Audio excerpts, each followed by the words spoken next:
Shape note singing is best experienced live, in the moment, with voices joined together in powerful, resonant harmony. But for those who can't be in the room, recordings offer a window into this living tradition, capturing the energy, the imperfections, and the communal spirit of the music. For this episode of Sing Loud Podcast, we've taken a historic WFMU broadcast recorded on March 9th, 2002, at the Northampton Center for the Arts in Massachusetts and reshaped it into something new. The original 3-hour program featured live singing and scattered interviews with singers and organizers. We've carefully isolated these conversations, creating a more focused documentary-style episode that highlights the voices behind the music. You'll hear from Peter Irvine, Tim Erickson, Rodney Ivy, Kshama Ananthapura, Kath Oss, and Phil Wiesor, as they reflect on their experiences with shape note singing, what it means to them, and the role it plays in their lives. Thanks to Eliza Kavanaugh and Dan Richardson for helping to make these recordings possible, and to the Western Massachusetts Sacred Harp Community, WMSHC, for continuing to foster this tradition in the region. At Sing Loud, we don't claim ownership of these recordings, we curate them. Many of the recordings we feature are already available in digital archives or tucked away in forgotten corners of the internet. Our goal is to bring them back into circulation, making them easier to find and appreciate for those who love shape note singing. We're starting with Peter Irvine, a longtime shape note singer and a major organizing figure in the Western Massachusetts Sacred Harp community. And with this group of people, this sort of community in Western Mass doing this kind of music. Well, there was someone else will tell you about the monthly singing that used to happen at the home of Ruth and Richard Hook, which went on for several years. And my friend Tim Erickson told me about it, and one time I finally went and found out how excellent it was. And over time, that grew, and more people started going to that. And there's certainly a little core group of people that would show up every time, and those people were also doing other music projects. Cordelia's dad, Northampton Harmony, and various offshoots of those groups. Mm-hmm. And we sort of talked about how, well, one day we should have a convention. We should just have a big event, because we're starting to have enough singers to do it, and we've been other places to conventions and had a good time. Mm-hmm. And then a few fortuitous events came together all at the same time. Allison Schofield started a weekly singing in Northampton at the Helen Hills Chapel at Smith. And that started off, she decided she was going to do that every week, no matter what happened. First few weeks, only a couple people showed up. 1 week it was just her and someone else. And she kept doing it. Wow. After like 3 months, there was a decent crowd of 1 or 2 dozen people, and it just kept growing. Like every week there'd be 2 or 3 more people. And in December of that year, I guess that was 98, we had a get-together with a bunch of these people that had been doing the singing and said, okay, we're going to do this thing now. We're going to have a convention. And I think it was Kath Oss who came and talked to the Northampton Center for the Arts and got the space and just set a date. She said, okay, it's going to be this date. And then everything just sort of came together and happened, because all these people that had enough experience with these things to know how to do it, it was just like everyone did some little thing, and suddenly there was a convention, and like 200 people showed up. What year was the first year? It was 1999.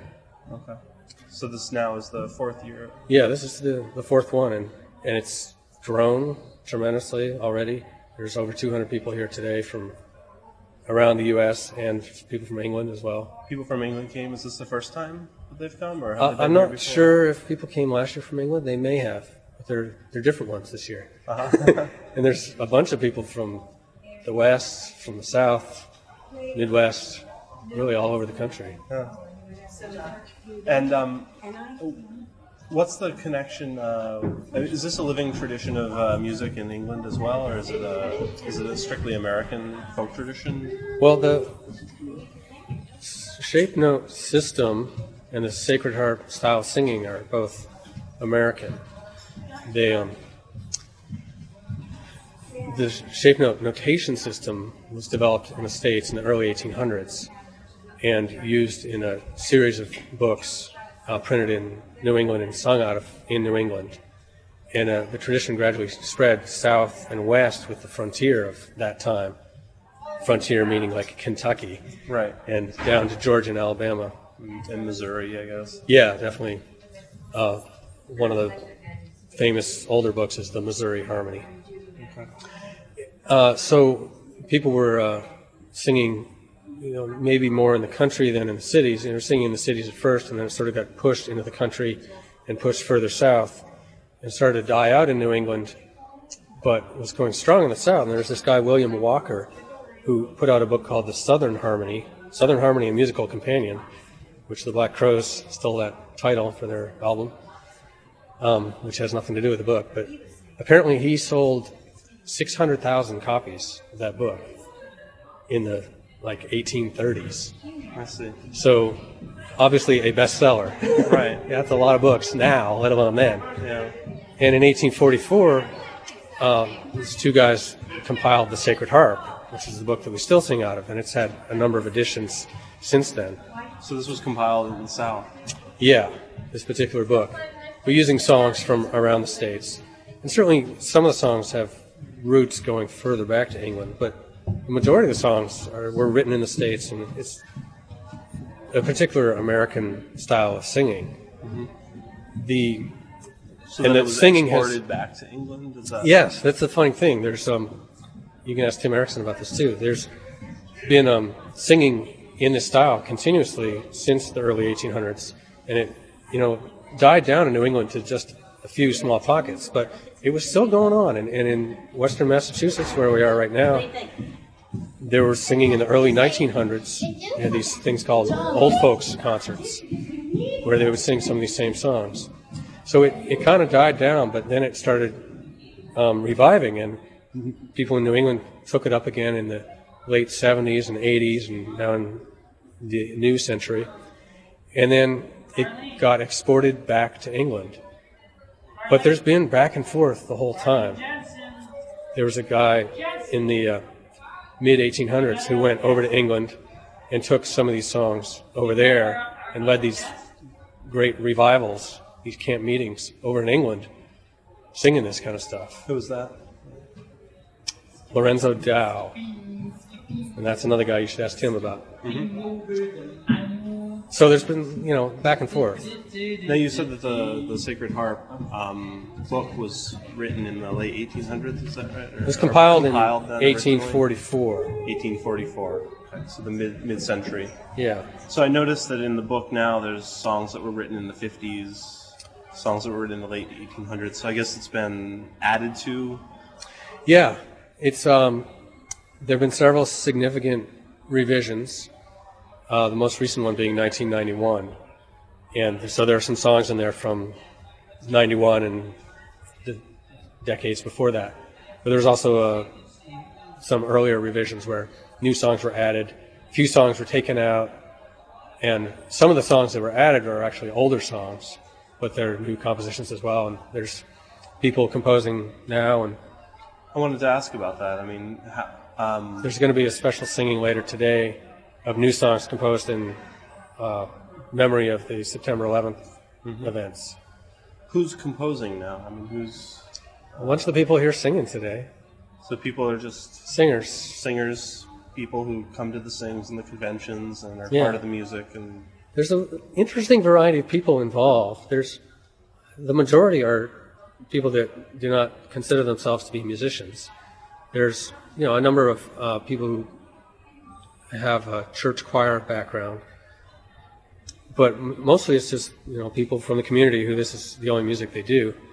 But then there's also a number of professional musicians, a number of classically trained musicians. I wouldn't say necessarily that those are the composers, but those are some of the composers. And then some are lifelong singers, and sometimes people have been singing this just a couple of years and feel moved to write something. Wow. What's the religious connections? I guess I want to talk maybe specifically about in Western Mass, because I know this is a very sort of secular and liberal area.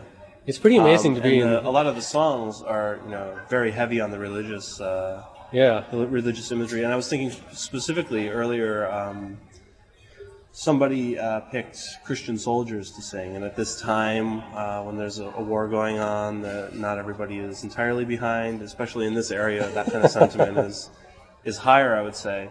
And the song had really sort of very strikingly, almost political, but very heavily religious lyrics. And I wonder what kind of conversations happen within the community about that, or if they do or not. Well, there's been a pointed effort in the Western Massachusetts singing community to be inclusive and to just be open to anyone that shows up at the door. You come in and you can start singing, and all sorts of people do show up, and it makes an interesting mix. There are a number of devout Christians involved, but also some hardcore atheists, and at least one Muslim and one Hindu. And there are a number of Jewish singers throughout the North. The lyrics are, a lot of the songs are from the mid-1800s, so you're dealing with some pretty serious stuff, a lot of like doom and gloom kind of lyrics. But personally, I find them to be uplifting, and I think what has really brought people together in the singing community here is the spirit of the people involved, that you can get all these diverse people together and do this thing in a room together, and you're just doing that thing, and the differences just fall off to the side. So you get an opportunity to hang out with people that you otherwise might not. And in this area, the Pioneer Valley, there's, it's one of the most liberal, radical places in the country, and sometimes it gets so extreme that, it becomes politically incorrect to be like religious or to be conservative or something like that. And this is a forum where people from all different sides come together and do this thing. Our next interview was recorded during a break in the singing, catching a moment of conversation amid the day's music. We'll hear from Tim Erickson, a musician, musicologist, and professor whose work has brought shape note singing to a wider audience. Tim is known for his leadership in the band Cordelia's Dad, his work as a solo artist, and his deep involvement in American folk traditions. He was also a performer and consultant for the award-winning Cold Mountain soundtrack, helping bring Sacred Harp singing to the big screen. Here's Tim Erickson sharing his thoughts on shape note singing and its place in his musical life. Maybe you can just tell me a little bit about how this kind of music started up in Western Massachusetts. Well, it was people were singing from the Sacred Harp sporadically, I would say probably since the 1960s. More sporadically before that in some contexts, like choirs and college choirs, and occasionally doing a piece here and there. But the real Sacred Harp singing, as it is, started, the one that's sort of been continuous now and has grown, started in, I guess, the public singing started about 1989, 1990. Before that, there was a bunch of us who had been singing, just, a group of friends, and we were kind of somewhat unaware of the fact that there was other people doing this, and the net has kind of, widened, and more folks have been getting interested. And then we just had the first convention. We waited. A lot of places they sort of start out with a convention, and that's sort of the groundswell that gets it going. And we just, for whatever reason, we kind of waited here for about 9 or 10 years before we actually had a convention. So now this is, I guess, the fourth or something. So pretty much the music in Western, I know, like originally, like way back. Yeah. The music started out. The shape note innovations sort of started out in Western, in New England. Yeah, right? A lot of the composers that we're singing today were like, you can look out down Main Street and you can see places where some of them hung out. You can see the location over on Bridge Street, the print shop, where a lot of these songs had their first publication. There's a guy, Justin Morgan, who lived over in over near Westfield, Mass, and just a lot of local connections.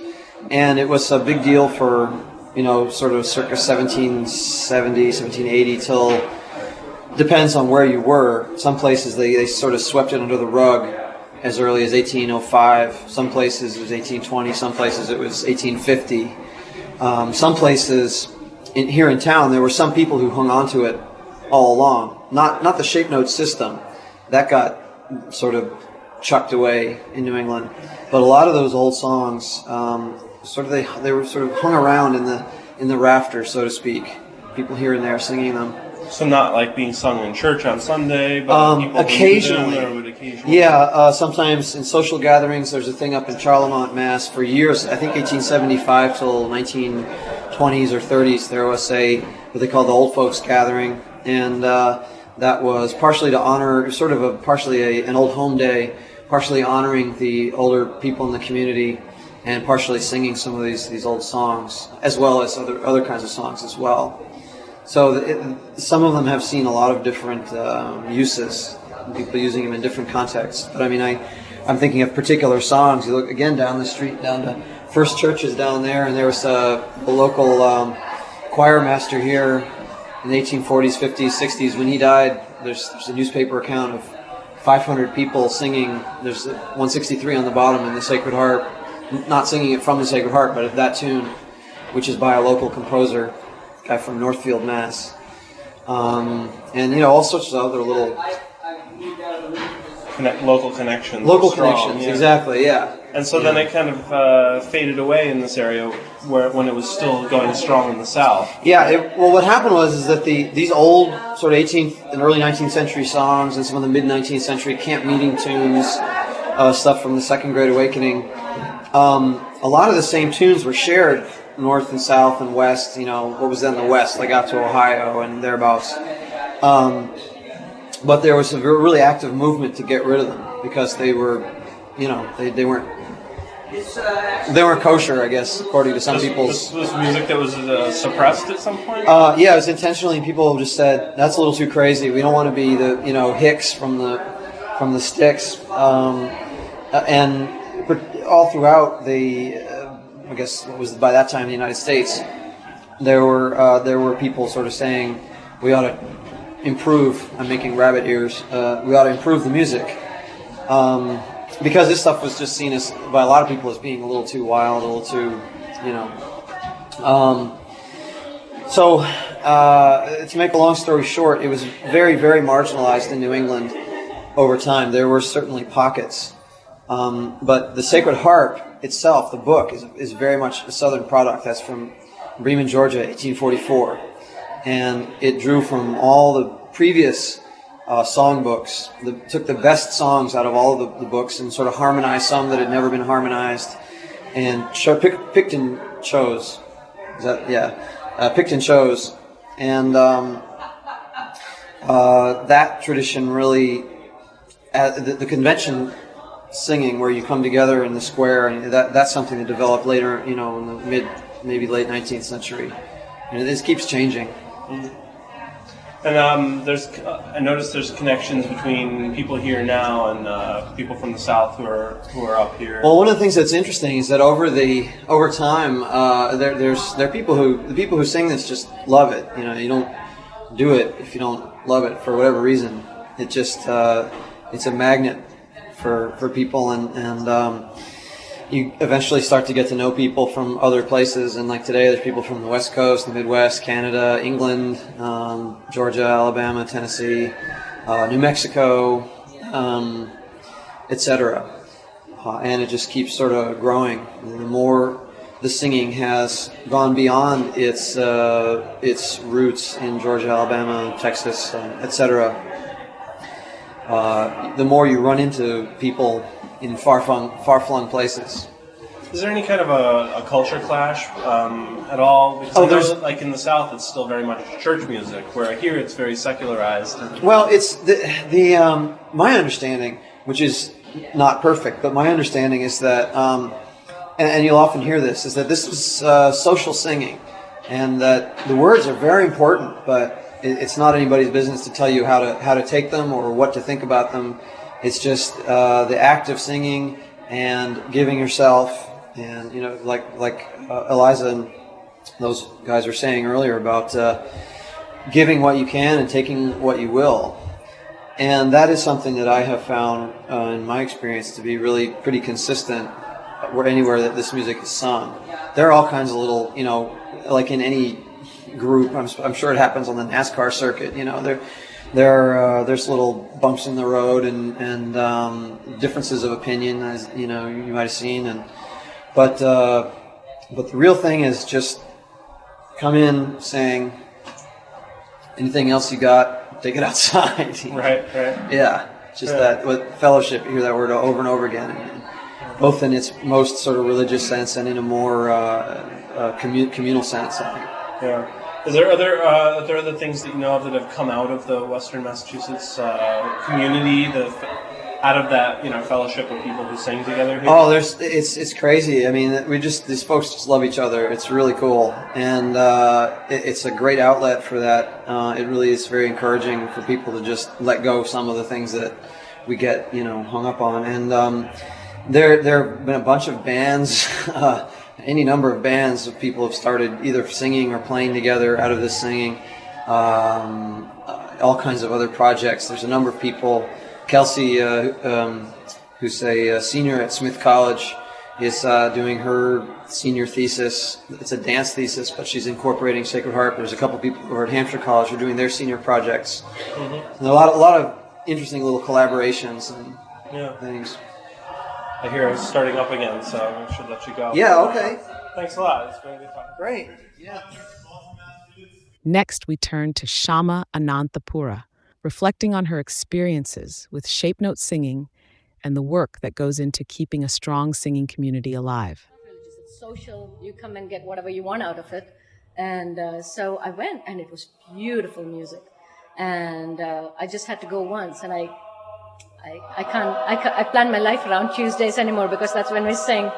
So it's been so wonderful. And you came in contact with the music here in Northampton? Yeah, in Northampton. This is where you live? Yes, yes. I live right outside Northampton in Leeds. Yeah, okay. And it's Northampton still.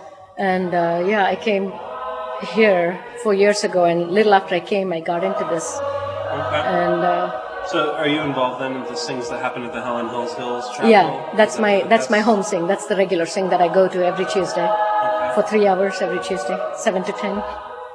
And what was it like coming to the music? What did you think? Did you have a background? I don't know how to read music. I still don't. I can read shapes from the Sacred Harp, the shape note style I can read, but I still don't know how to read music.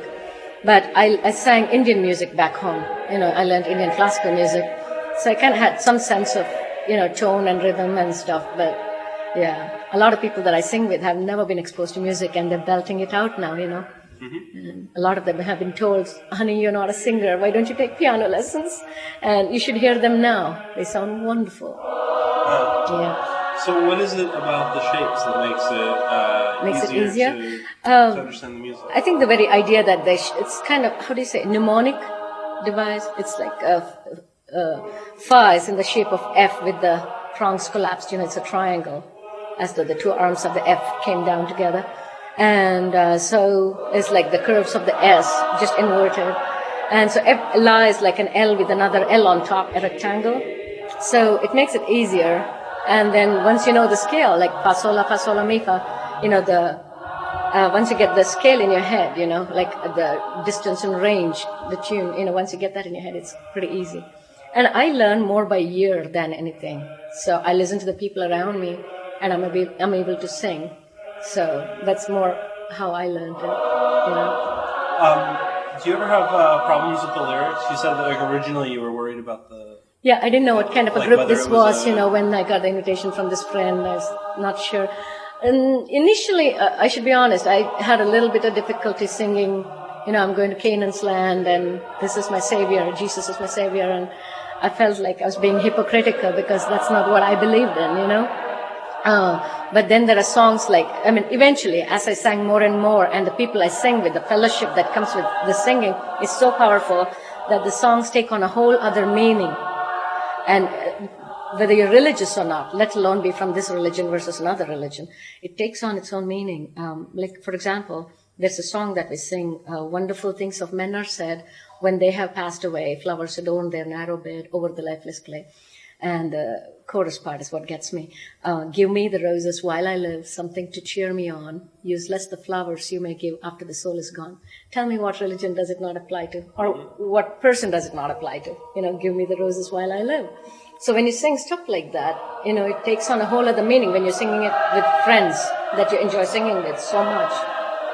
So, yeah, right now I don't have a problem with a lot of them. Yeah, I may not believe in some of those things, but the music is so wonderful. And singing it with your friends, that's what does it for me. Yeah. So it's very community-oriented music. Exactly. Right? It's social singing completely.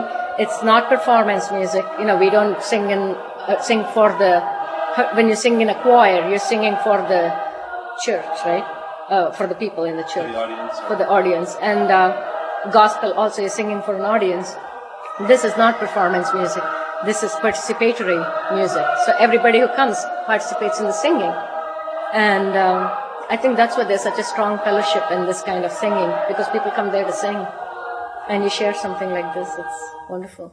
Does it feel like old music to you? Old music? Yeah, I mean, I notice here in Western Massachusetts especially, it's a very young crowd around the music. Exactly. And I talked to a couple of the guys from down south who are here, and they said it's a much older audience there. Yeah, It's a lot of older folks. Yeah. I don't know how that got to be that way. There are a couple of reasons I can think of. One is this area is full of colleges. The 5 colleges, are in this area is called the 5 college area. UMass, Smith College, Amherst College, Hampshire, and Mount Holyoke College.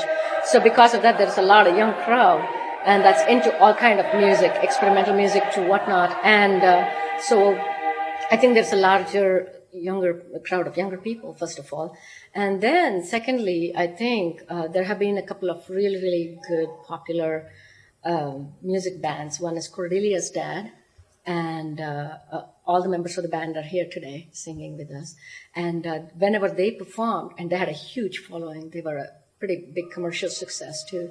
And whenever they performed anywhere, they loved this music so much. They always made sure they sang a couple of shape note hymns.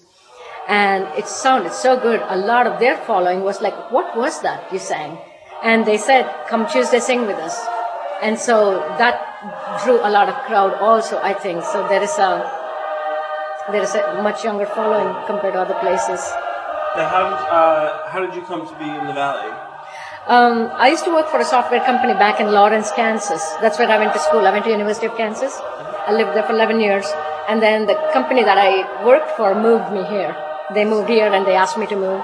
Me and another girl, 4 of us, we moved here.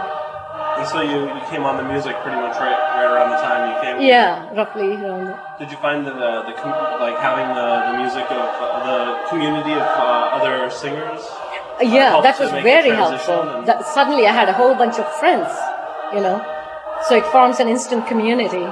So that was helpful, having come here after living for 11 years in Kansas, and I had a well-established social circle, a lot of people, knew a lot of people. 11 years, you grow roots, And so having left that and having come here and not knowing as many people, and suddenly to bump into this and find an instant community of wonderful people that just enjoy singing for the singing's sake. It was great. It was easy to click with that and be a part of that, and it was wonderful.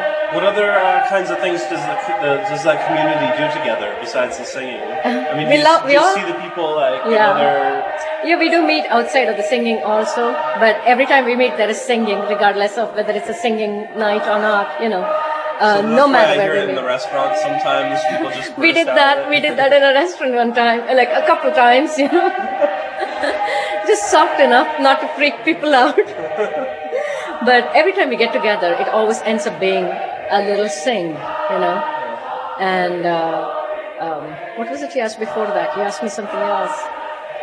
I asked about the whether we do other kinds things. of things do you do together? Yeah. This singing community, something there is a strong connection between this kind of singing and food.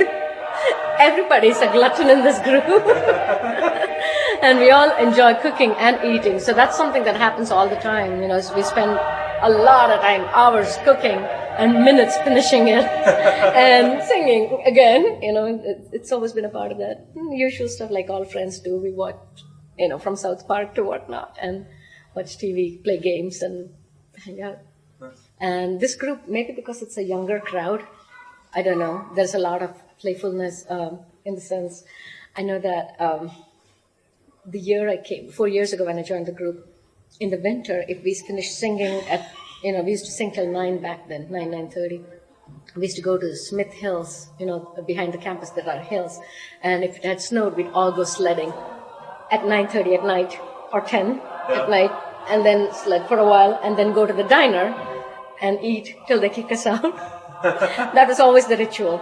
If it snowed in the winter, we sing, go sledding, and then go and eat, then go home. In the summertime, on the other hand, we'd sing, and you know the Connecticut River is right on the other side of Northampton. We'd go jump in the river, go swimming. You know, somebody or the other would bring enough T-shirts for everybody so nobody can complain, I don't have my bathing suit, you know.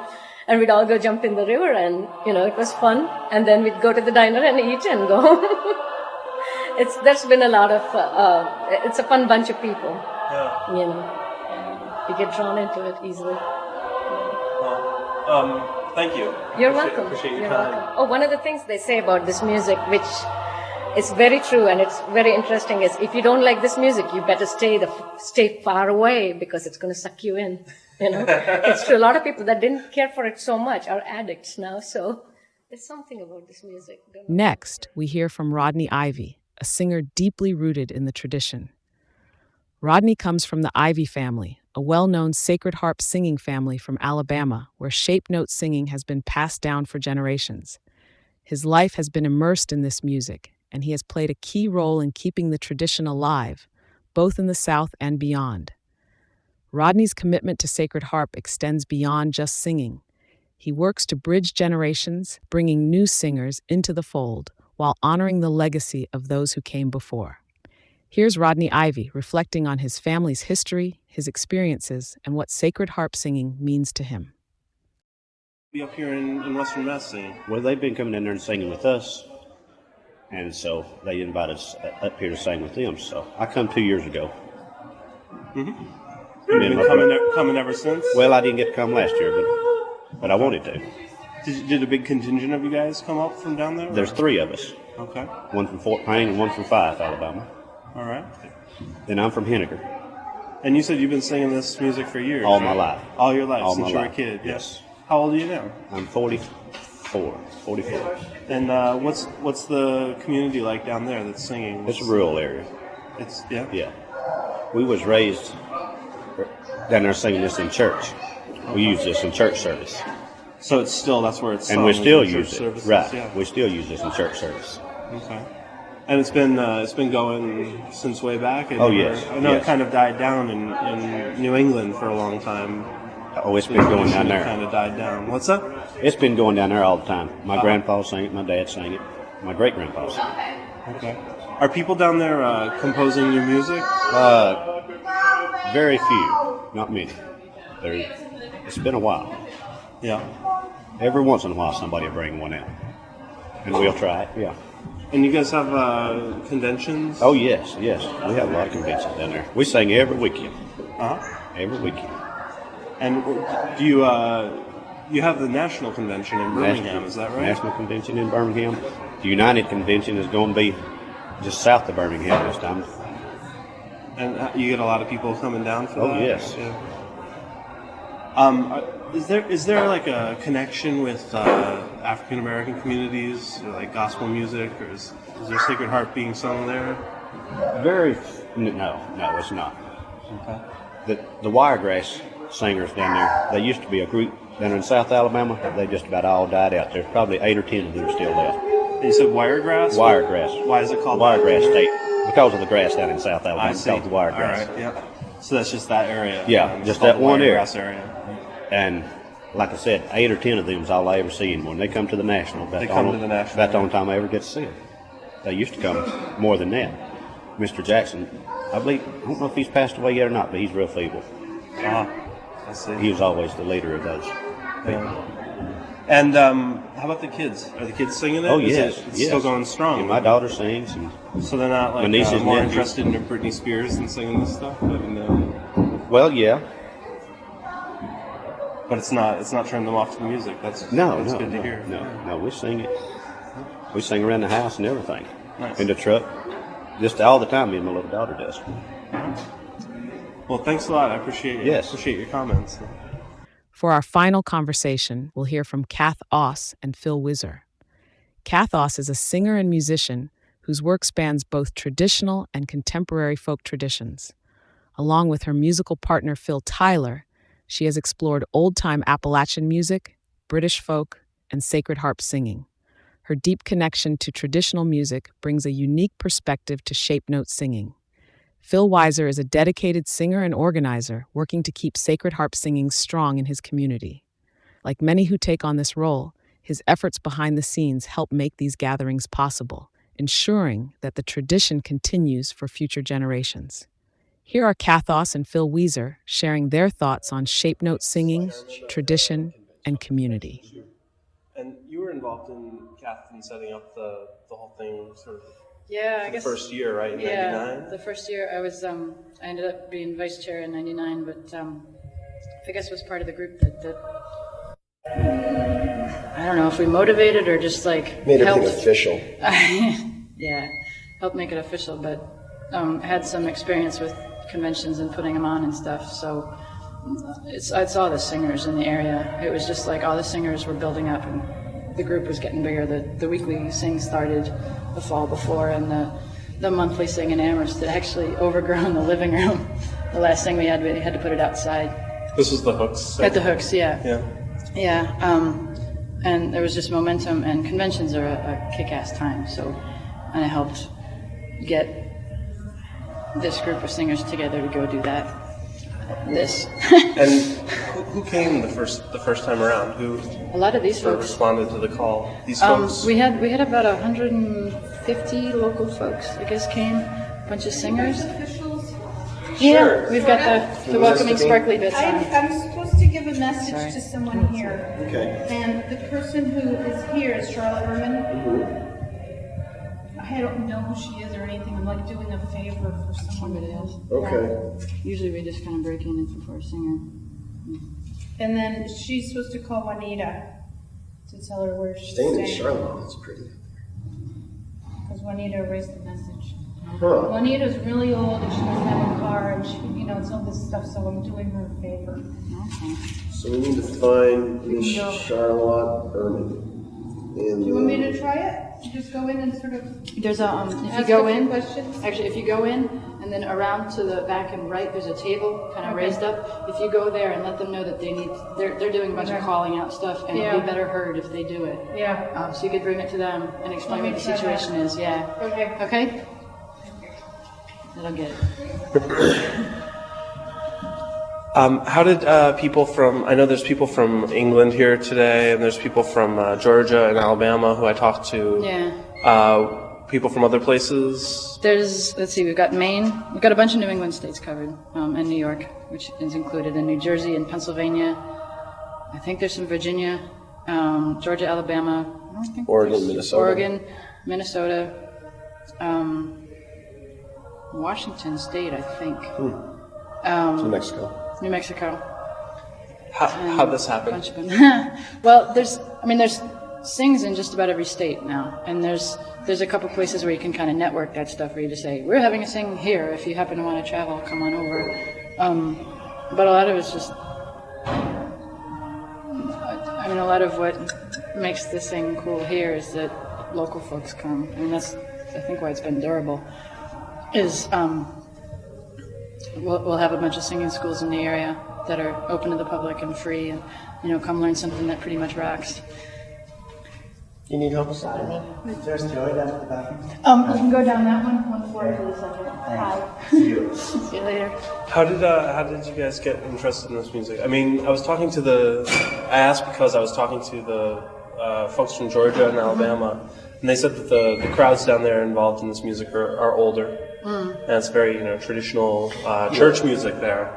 Where here, one of the things that's very distinctive about this convention in the Western Mass scene of this kind of music is that it's very young crowd. So, can you tell me about that?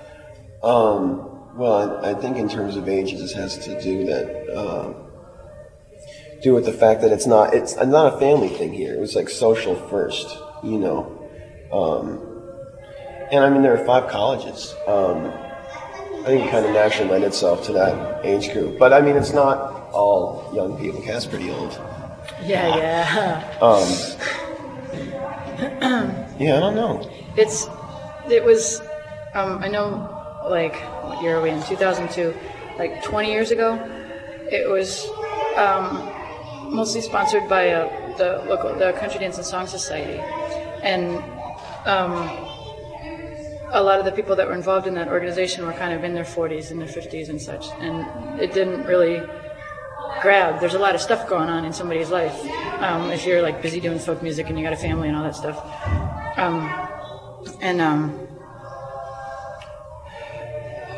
it's not necessarily that you're going to be able to build up the kind of momentum that we had to get to here, to where we are now today.